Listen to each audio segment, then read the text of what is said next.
இனிய காலை வணக்கம். எல்லோரும் இன்புற்றுக்கு யாமதறியும் பராபரமே.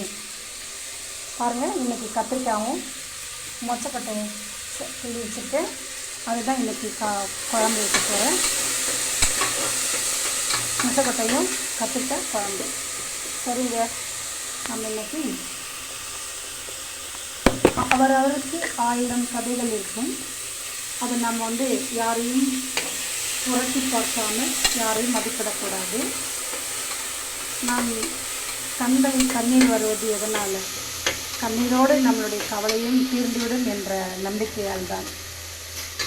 மனிதனுக்கு கண்ணீரோடு அந்த கவலையும் தீர்ந்துடுன்ற ஒரு நம்பிக்கையில் தான் அழுகிறோம். அழுது சொன்ன மழை பெய்ஞ்சு இந்த மாதிரி இருக்கா? இதுதாங்க வாழ்க்கை.